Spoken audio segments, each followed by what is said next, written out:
हाय दोस्तों, आज मैं आप सभी को विशेषण बताने वाली हूँ कि विशेषण होता क्या है, विशेषण के कितने भेद है, भेदों के बारे में समझेंगे और अंत में इसका ऑब्जेक्टिव क्वेश्चन भी बताने वाली हूँ। यानी कि आपका एक ही वीडियो में विशेषण कंप्लीट होने वाले है। इस वीडियो के अंत तक बने रहिएगा। अब मैं वीडियो को स्टार्ट करती हूँ। सबसे पहले समझेंगे विशेषण क्या है। तो लिखेंगे विशेषण, लिखिएगा विशेषण किसे कहते हैं।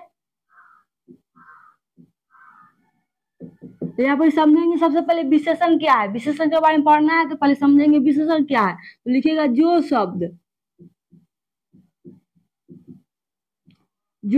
संज्ञा या सर्वनाम की, जो शब्द संज्ञा या सर्वनाम की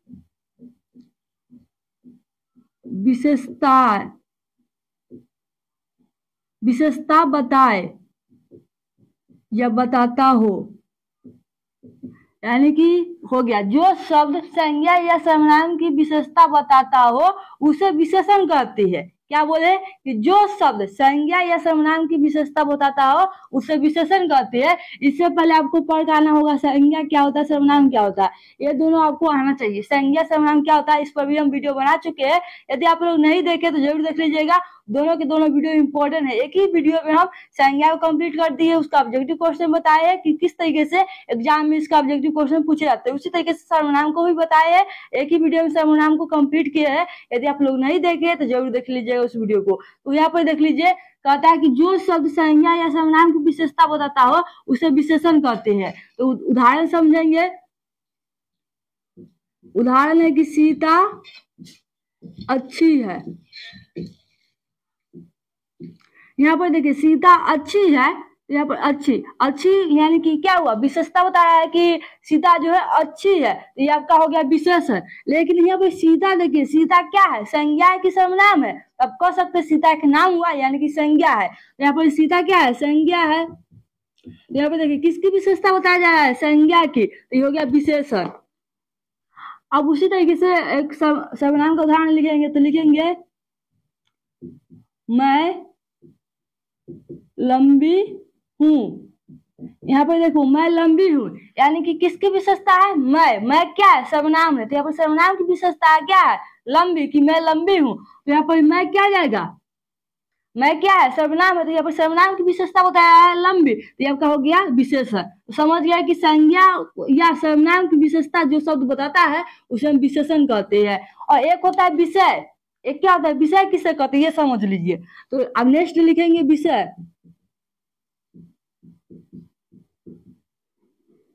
तो विषय किसे कहते हैं, तो लिखेंगे विशेषण। विशेषण जिस शब्द की विशेषण जिस शब्द की विशेषता बताता है उसे हम विषय कहते हैं। विशेषण जिस शब्द की विशेषता बताएगा उसे विषय कहते हैं। उदाहरण समझिए। उदाहरण में आप लिख सकते हैं राम अच्छा है। यहाँ पर राम अच्छा है। तो यहाँ पर तो अच्छा क्या हो गया, विशेषण हो गया कि राम की विशेषता बताया जा रहा है अच्छा। तो ये आपका अच्छा हो गया विशेषण। लेकिन किसकी विशेषता बताया जा रहा है, किसकी, यानी यहाँ पर किसका विशेषता बताया जा रहा है, राम का। राम कैसा है, तो अच्छा है, राम जो है अच्छा है। यहाँ पर राम का विशेषता बताया जा रहा है अच्छा, इसलिए राम क्या जाएगा, विषय हो जाएगा। उसी तरीके से आम खट्टा है। आम खट्टा है, आम कैसा है, खट्टा है। तो ये आपका विशेषण हो गया। खट्टा क्या होगा, विशेषण। लेकिन किसकी विशेषता है, तो आम की है। जो आम जो है खट्टा है, तो यहाँ पर आम क्या हो जाएगा, विषय हो जाएगा।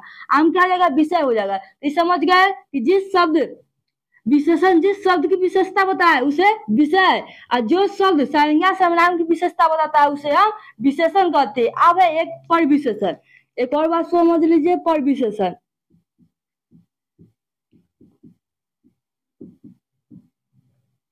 पर विशेषण क्या है, तो यहाँ पर लिखेंगे जो शब्द विशेषण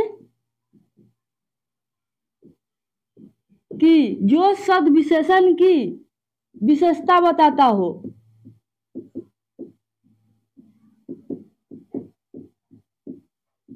उसे हम परिविशेषण कहते हैं। जो शब्द विशेषण की विशेषता बताए उसे परिविशेषण कहते हैं। लिखेंगे कि जो शब्द विशेषण की विशेषता बताए उसे परिविशेषण कहते हैं। उदाहरण से समझिएगा, यहाँ पर लिखेंगे गीता बहुत सुंदर है। गीता बहुत सुंदर है। यहाँ पर देखिए सुंदर क्या है, ये विशेषण है कि गीता जो है सुंदर है, तो ये हो गया विशेषण। लेकिन इसकी भी विशेषता है क्या, बहुत। सुंदर का भी विशेषण क्या है, विशेषता क्या है, बहुत है। सुंदर का भी विशेषता क्या है, बहुत। तो बहुत क्या जगह आपका पर विशेषण हो गया। ये बहुत क्या हो गया, पर विशेषण। यहाँ पर सुंदर है विशेषण, लेकिन इसकी भी विशेषता क्या है, बहुत है, तो बहुत क्या हो गया, पर विशेषण। तो इसमें हमको बताइए कि विषय क्या हो जाएगा। इस सब विशेषता किसकी बताया जा रहा है, गीता के। गीता जो है बहुत सुंदर है। यहाँ पर गीता को, गीता की विशेषता बताया जा रहा है, तो गीता आपका विषय हो जाएगा। गीता क्या जाएगा, विषय। और बहुत क्या जाएगा, पर विशेषण हो जाएगा।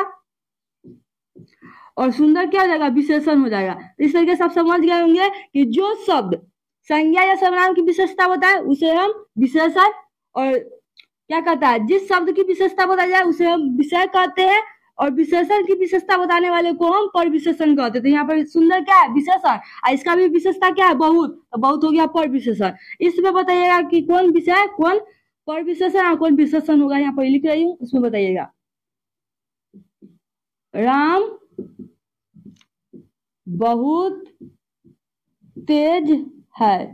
राम बहुत तेज है, तो राम बहुत तेज है, इसमें से कौन विशेषण है, कौन पर विशेषण है, या कौन विषय है, ये बताइए हमें, कमेंट में जरूर बताइएगा।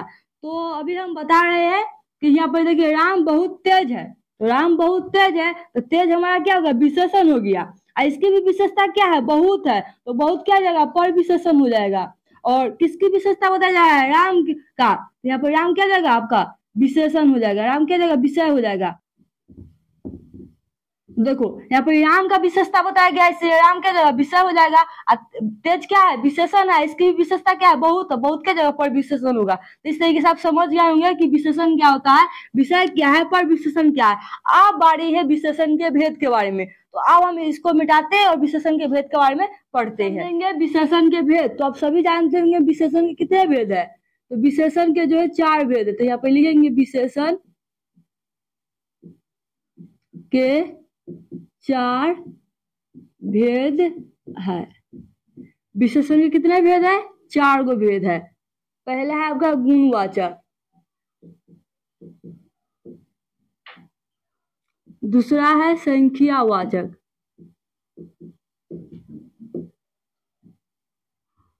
और तीसरा हो जाएगा परिमाणवाचक।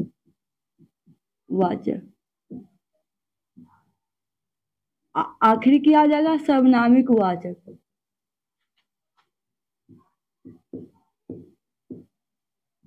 सर्वनामिक विशेषण, यानी कि विशेषण के 4 भेद है। विशेषण कितने भेद है, 4 भेद है। पहला है गुणवाचक विशेषण, दूसरा संख्यावाचक विशेषण, तीसरा परिमाणवाचक विशेषण, चौथा है सर्वनामिक। तो एकाएक समझते हैं सबके बारे में। तो सबसे पहला क्या है, गुणवाचक। तो गुणवाचक में याद रखिएगा, रंग, गुण, आकार, अवस्था इत्यादि का बोध हो।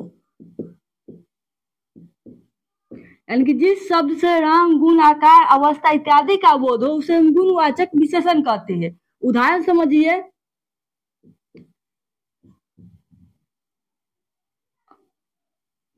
राम अच्छा है। राम अच्छा है, यहाँ पे अच्छा क्या है, राम का गुण बताया गया कि राम जो है अच्छा है। तो ये आपका गुणवाचक विशेषण हुआ। इसमें किसका बोध हुआ है, गुण का हुआ है। वही बोलेंगे कि गाय काली है, तो गाय कैसी है, काली है। यानी कि गाय की जो रंग की विशेषण क्या है, काली। यानी कि गाय का रंग बताया जा रहा है कि काली है, तो वो भी विशेषण हो गया। तो यहाँ पर रंग की बात हुआ, रंग का बोध हुआ है।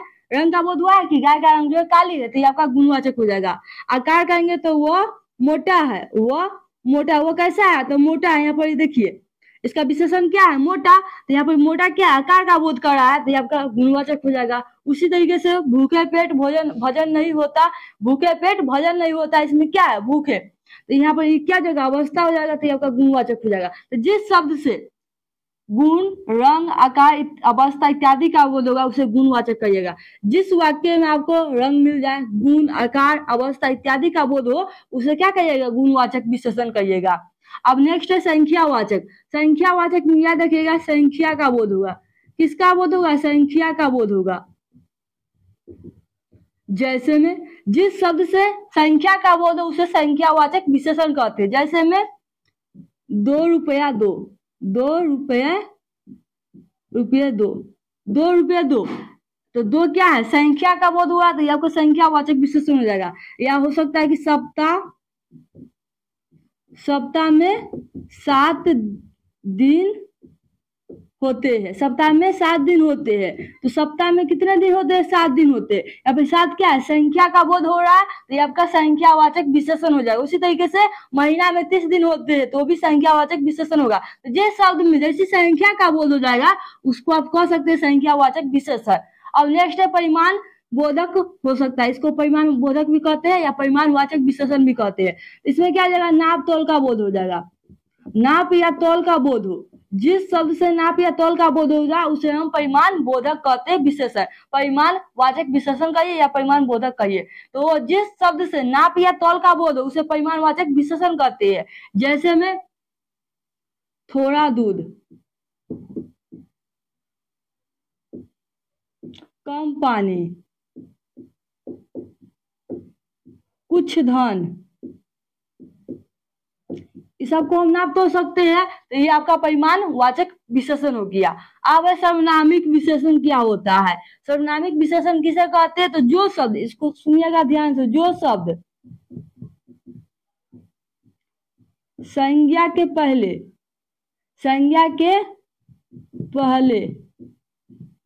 आने वाले शब्द को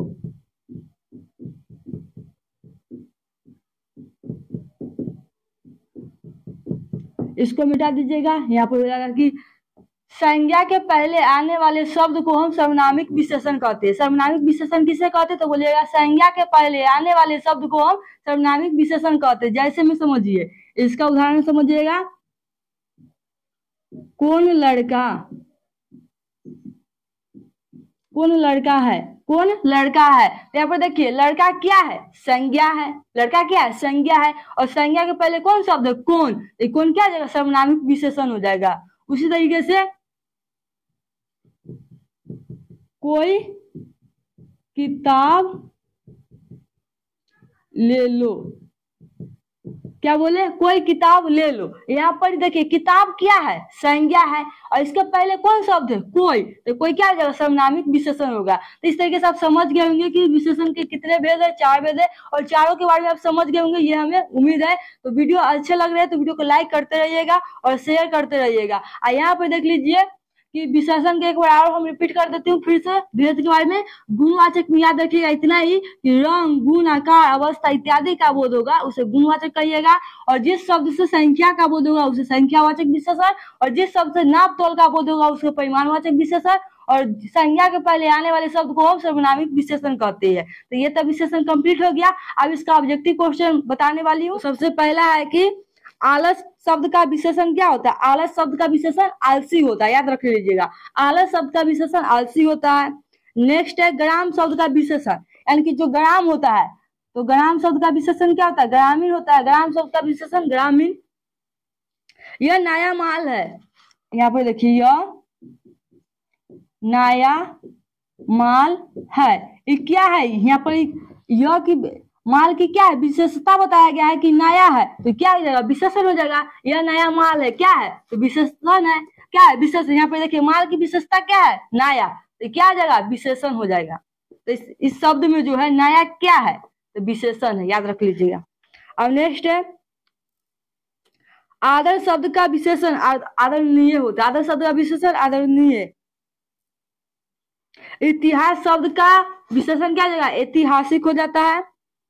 समाज का विशेषण सामाजिक। समाज का विशेषण सामाजिक, याद रख लीजिएगा। भारत का विशेषण क्या होता है? भारतीय। भारत का भारतीय। दिन का विशेषण दैनिक। दिन का विशेषण दैनिक होता है। नियत शब्द का विशेषण नियमित। नियत शब्द का विशेषण नियमित होता है। कृपा शब्द का विशेषण यानी कि कृपा शब्द का विशेषण क्या जाएगा? तो इसका होता है कृपालु। कृपालु होता है। कृपा शब्द का विशेषण कृपालु। सावधान, आप बताइए हमें कि सावधान, सावधान कौन सा विशेषण है? सावधान कौन सा विशेषण है? तो यहाँ पे देख लीजिए उदाहरण में है कुछ धन या सावधान, तो ये आपका क्या जाएगा? परिमाणवाचक विशेषण जाएगा। क्योंकि यहाँ पे हम धन को नाप सकते हैं, तोल सकते हैं, इसलिए धन को हम क्या करते हैं? तोल सकते हैं, तो इसलिए क्या जाएगा? परिमाणवाचक विशेषण हो जाएगा। और नेक्स्ट है आपकी विकास शब्द का विशेषण क्या जाएगा? तो विकसित हो जाएगा। यह पुराना माल है। अब यहाँ पर नया माल था, यहाँ पर हो जाएगा पुराना माल है। तो माल कैसा है? तो पुराना है। यहाँ पर पुराना है तो यानी कि माल का क्या किया गया है? विशेषता बताया गया है कि माल जो है पुराना है। तो पुराना शब्द कौन सा विशेषण हो जाएगा? पुराना। इस शब्द में, इस वाक्य में जो है पुराना क्या है? तो यहाँ पर विशेषण हो जाएगा। वह भला आदमी है।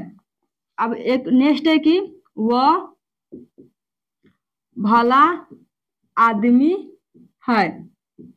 इस वाक्य में भला शब्द कौन सा विशेषण है? तो वो भला आदमी है, यानी कि आदमी का गुण बताया गया है कि भला है, तो यहाँ पर ये गुणवाचक विशेषण हो जाएगा। तो ये था आखिरी क्वेश्चन विशेषण का।